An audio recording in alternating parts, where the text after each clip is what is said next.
person to go. Like, you're the first person to go if you're not actually making money in business. In the client business. So I had to really dig deep. And I didn't know what I was doing, like 2018. I didn't really know, but I just knew that I had to actually make this client money or I was about to lose my job again. Gotta do it. That was yes.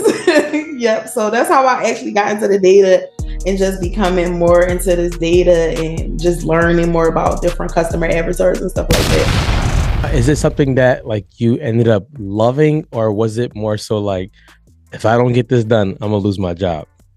I think it's kind of both.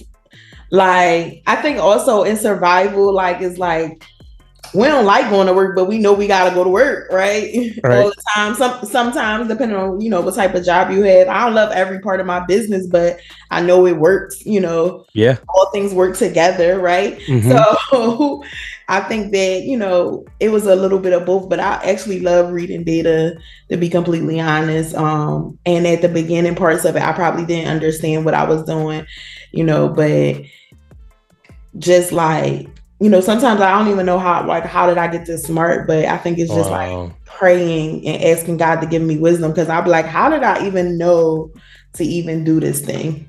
Now, you struck a nerve. I like what you said. I don't know how I got this smart, but maybe it was praying and asking God for wisdom. What makes you feel that prayer actually would work? I believe it works, but what makes you think that it would work, or it does work?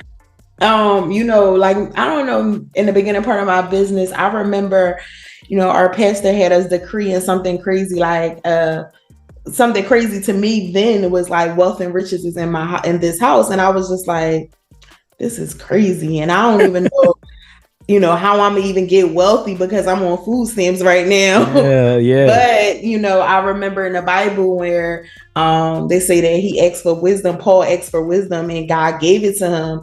And it was like, those were the things that I was actually, asking God for when I started getting into funnels and data and stuff. I was just like, God, give me an idea that's gonna make me money over and over and over again.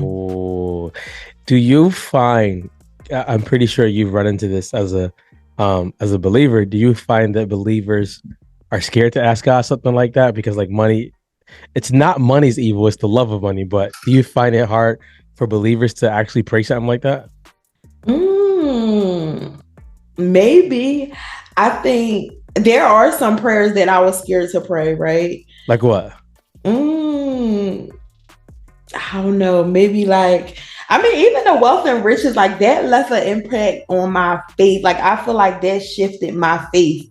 Like, because I never thought about like being wealthy in that type of manner. I was just trying to like get to the next moment or get to the next year. But now I understand, it's bigger than that and it's a longer game. But before, I was scared to pray that prayer or decree that thing over my life, to be honest. So I think that, anything that doesn't feel good, you could be definitely afraid to say or pray, because in the comfortability, and you got to actually switch your mind to believe that as well. Yeah, that's the challenge, I believe, with believers or people in general.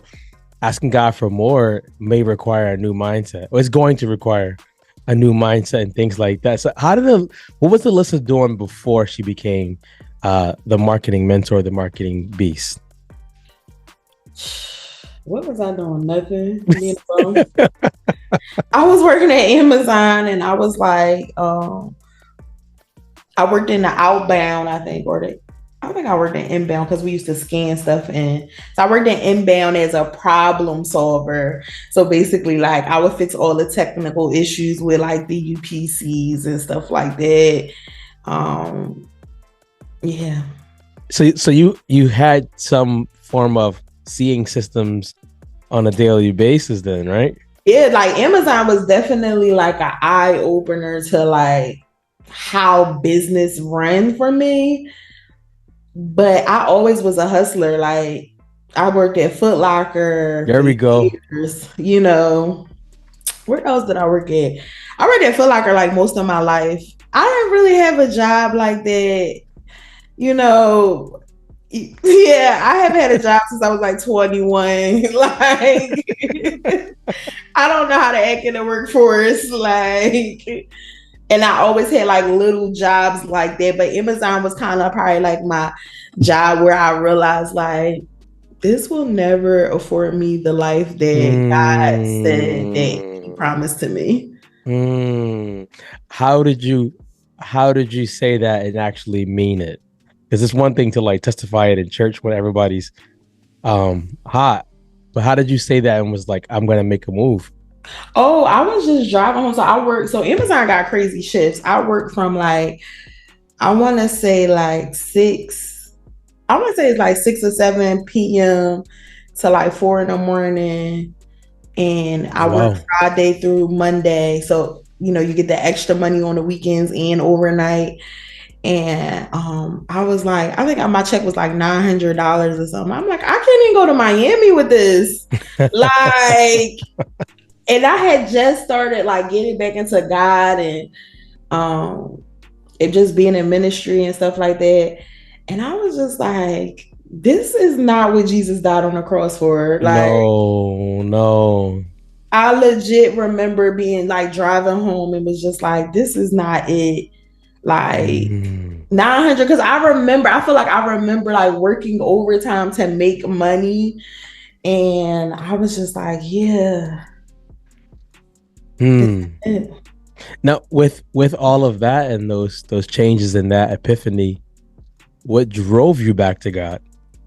What drove me back to God? Well, I had my daughter when I was 21. I was pregnant when I was 20, had my daughter when I was 21. And I just knew like it was more purpose in it. Like I always understood God as a bigger thing, like a bigger person than me. But I was just like, if I'm gonna read this Bible, in this Bible, I'm gonna be going to church, it gotta work for me in some way. Mm-hmm. Mm-hmm. Like I'm the type of person like I'm gonna either do it or I'm not gonna do it. Like I gotta be committed to it and I need to see all the fruits of it. And if not, I'm just not gonna do the thing. I like that. So how did you survive, or maybe it was different for you? How did you survive business starting off? Because like most businesses, they'll start off making. It's crazy. It literally was like, you know how they say like you just do the thing and stuff will just start happening. Like I remember investing, like I was in the gym one night, and I remember investing like my last $250 into like a business coach. This when internet, they call it digital marketing now, but back then we used to call it internet marketing. And I invested my last $250 into a business coach here in Philly. And she was like, I like you. Like, I'm going to mentor you. And from that, her coach took me under his wing, Wow. flew me out to Cali one day. I started like getting into sales funnels, learning sales funnels. First time in Cali, like it just was like everything that I ever like needed to start a business was like being like handed to me. Wow. And I never knew, like I don't know, no, like I know people like I never knew a successful business owner, if that makes sense. Like I've seen, different things, but my one friend, shout out to my girlfriend Genesis Dorsey. We started ministry together, Girls of Royalty, and Mm. I came in on like the social media side. And for whatever reason, like her parents owned a private school, and that like really just like planted a seed in me. And they owned the church, they were pastors. And for whatever reason, I just had this idea that I could like start doing social media management. And um, I was like, okay, I'm leaving Amazon, I'm be a social media manager. Wow. Before it was popular. Before it was popular. Yeah, like 2017, 18. And then once people started being able to buy followers, that's kind of how I got into the sales funnels.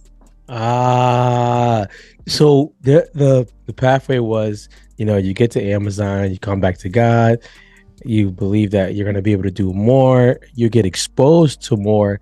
But what made you actually pull the trigger on the business coach? Because back then, everything on the internet was sketchy. Having the internet itself used to be sketchy. Yeah, my friend, she was like, me and my cousin, I think she helped people with this. It was just like it lined up so much, like everything just was lining up. And it was like I've never been a person that's afraid to do a thing. Hmm. So like if somebody told me to do this thing, I went and did it. It just all lined up. Where did that come from? I've always been like rebellious. Like if everybody, I remember I was telling my mom, we was in dinner the other day. I was like, I remember being like, everybody, all black people do is eat chicken. I'm stopped eating chicken. Like I remember just being rebellious like that growing up. When I was 9 years old, I started taking myself to church. Tell me about that. So I grew up. So when I was younger, I went to church with my grandmother. I'm gonna just say from like up until I was like 7 or 8 years old, and she had a stroke in 1998. So my dad, my dad's family lived on the other side, but my grandmother, she was paralyzed on her one side, so she never like got her life back. Wow. After that, and I lived in the other side of town with my mom and my stepdad, and I started wanting to go to church at 9 years old. Wow. And so I used to catch the bus. It was one bus that used to take me right up to, let's just say we lived on 5th. I got off at 19th and I started going to church on my own. You would walk from? No, I get on the bus. No, when you got off the bus, when you got off at the stop, you would walk a while? Yeah, 2 blocks. It wasn't, but it's normal here in Philly. Like, you can just jump on the bus. At 9 years old, though? At 9 years old. I was hungry for God at a young age. So maybe it wasn't you being rebellious. Maybe it was you being or getting into an alignment with what you were meant to do. I think it's maybe both. Maybe both. Both. A little bit of both. You got to be good at something. You got to be somewhat rebellious or a little bit of crazy. Yeah. With both of those. Now, how I came across your social media platform from Threads, and I just went down the rabbit hole, and I was like, she has so much life in her her content. Like it's, usually we just see somebody just always, it's so mundane. It's so, and I was like, I think she's just being her. Yeah. With doing this. How do you have the confidence to do that? I don't know, to be honest. It's really hard for me to do something that I don't like. Mm-hmm. So it's like I have to just be myself or it doesn't feel good. I like that. Yeah. I like that. Was that how it always was, or did that just come recently? No, this is always how I've been, like rebellious, stick out, just show up as me more authentically. I know it's like a marketing play right now, right? But I've always showed up like this. This is what attracts clients to me, high paying clients to me, low paying clients to me. Just showing up and being myself. And it's a lot easier. Oh yeah. It's so much easier. Yeah, you don't have to fake anything or put on anything. Now, let's say, hypothetically speaking, you weren't a marketing mentor, you weren't in marketing. What else would you do if you had the option? I've always been like a connector to people. So I don't know if maybe it would be like in a nonprofit field or something like that. I've always been a connector in terms of connecting with people. I can connect with any person. Like it's just a gift of mine. What do you think? How does God use that in ministry for you? I think that, now some people will be like, I was called to preach. I really believe that I was called to marketplace. Yeah. And I believe that just showing up, as myself and truly like outside of like, loving God and being myself, like going through and just being real. I just think that that's why God has chosen me just for that exact moment. And I like what you said. We used to back in the day, people used to always feel that the only calling you could have was to preach. And I used to always get in trouble by saying, if we all become preachers, who's gonna like do businesses and things like that? Like I'm pretty sure he didn't skip not wanting us there. Did you find that to be a wrestle with like maybe your peers when you were like, I'm called to the marketplace. Y'all can maybe preach, but I'm called to the marketplace. No, I feel like this just recently like came through to me. Just came up for me maybe within like the last 6 months or so. So Mm. I'm still, it's new to me and like accepting it. And I don't want to say because I haven't not accepted it, but I think it's more maybe I'm noticing it more. Like, dang, it be divine moments all the times, like on discovery calls, like, on a sales call, somebody sharing with me, something that they're going through. And it's a Mm. prayer that I pray though. It's no, it doesn't just happen, but I ask God to, let me be a light in this world. Shine your light through me. So I don't think it just happened by happenstance. I actually No. ask God to use me. Why do you do that? Why not? Hmm. Why not? Why? One of the things is marketing is just a tool or avenue, but we are really called to shine our light, save souls, evangelize, give hope. Like, Hmm. those are the things that I am literally on this earth to do in this moment. So I have to ask God to use me because, I don't leave the house much.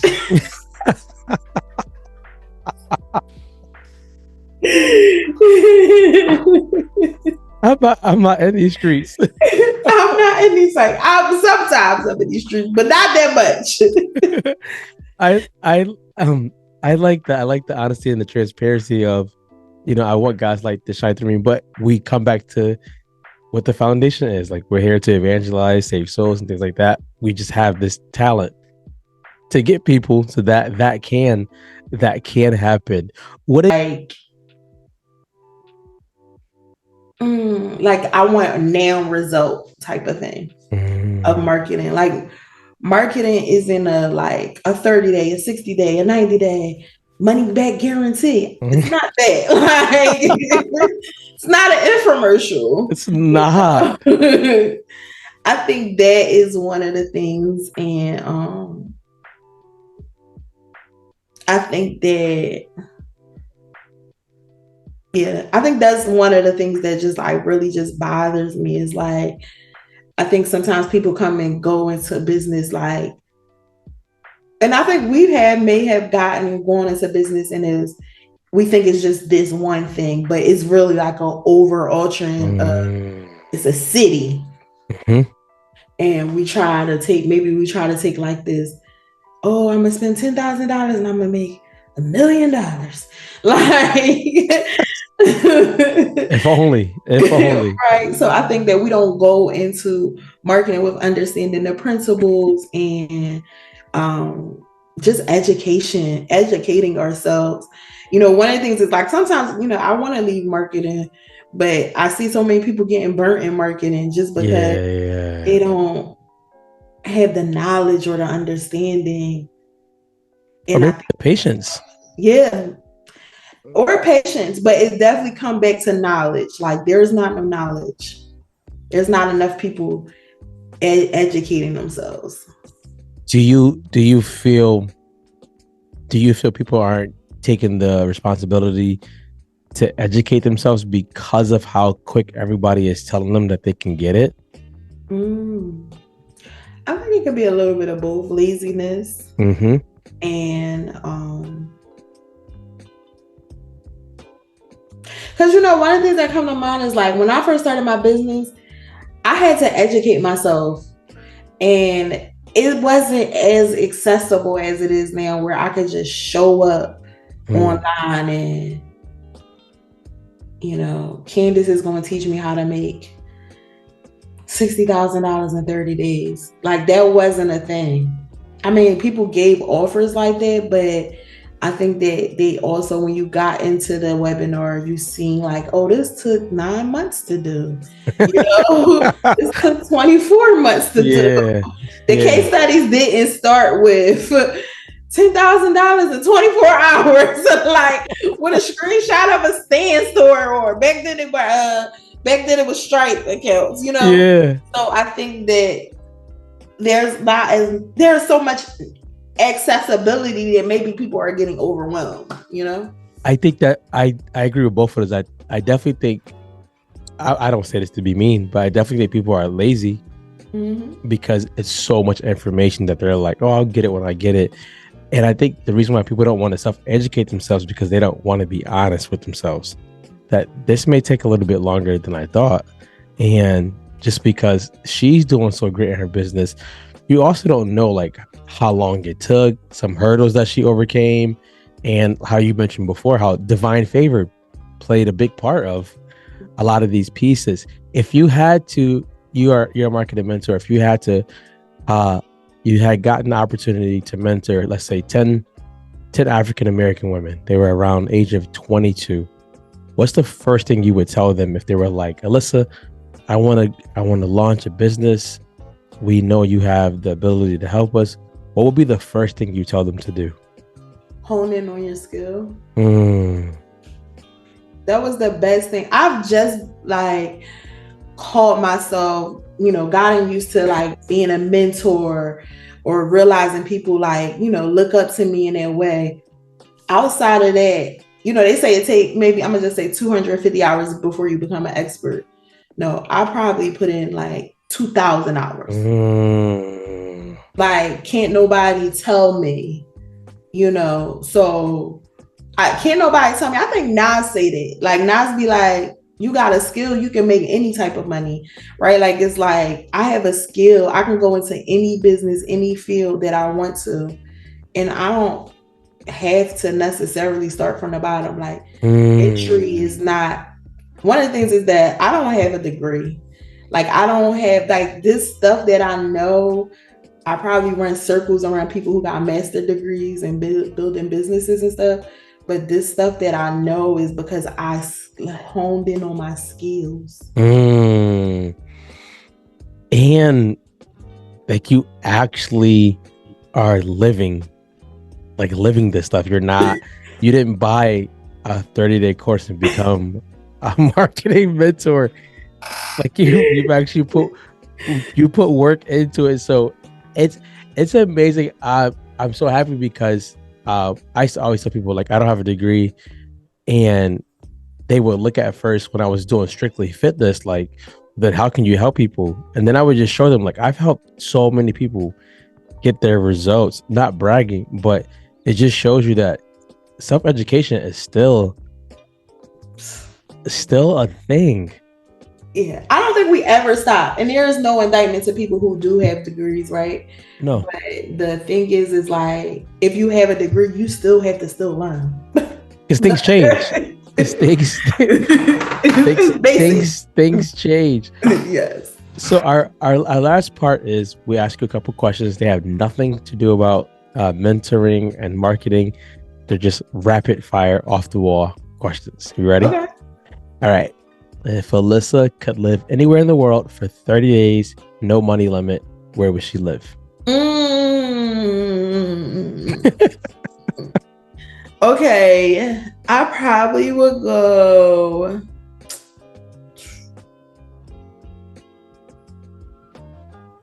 I probably would go to like South Africa, like real luxury South Africa. Yeah. I like that. Not like luxury, like penthouse, no money limit. Oh yeah, I'm going crazy. I love it. Alyssa's favorite movie.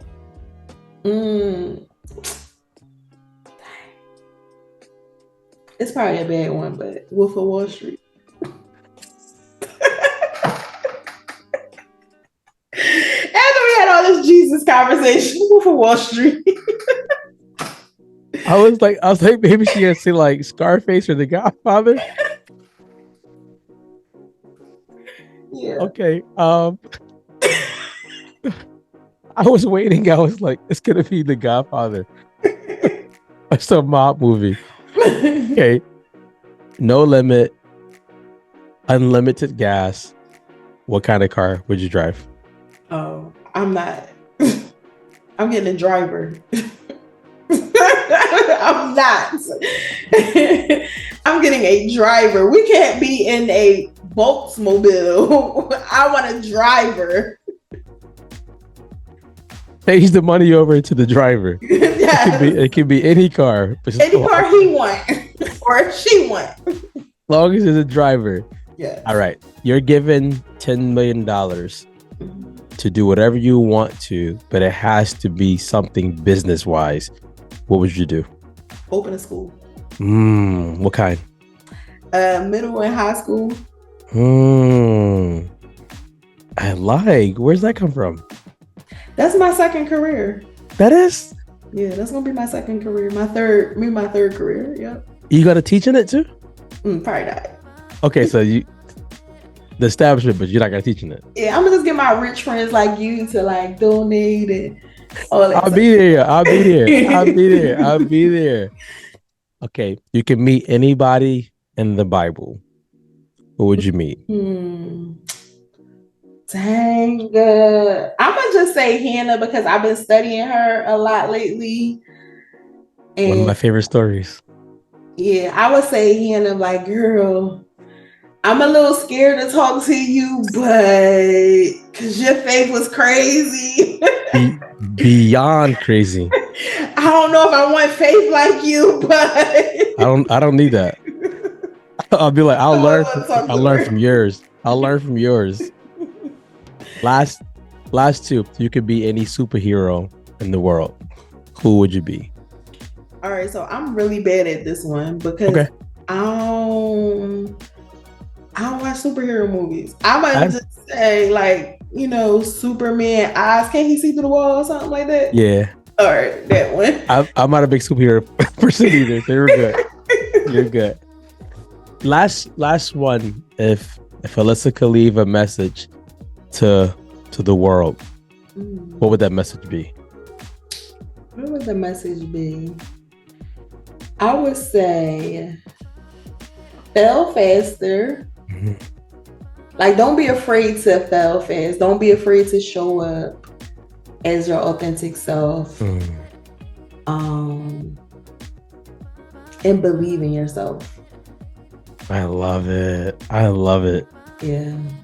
Now, you guys who we'll make sure we'll plug in her contact information. Alyssia, how could people follow you? Email marketing John everywhere or Alyssia Swans.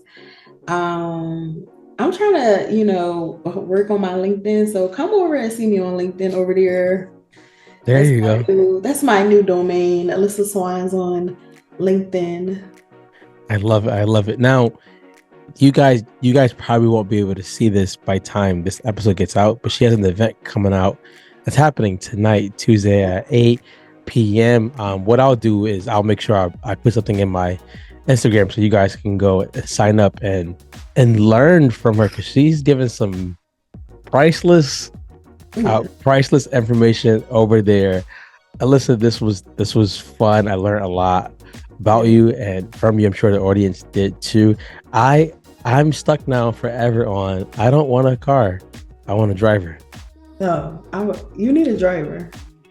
A driver. That's next you level. You driving your wife around though, right? I do. Yeah, but I would go ahead and backseat it for a driver. I would backseat it for a driver any day. Yeah. Any day. But Alyssia, thank you for coming. We'll talk again soon. Have a good one. Thank you.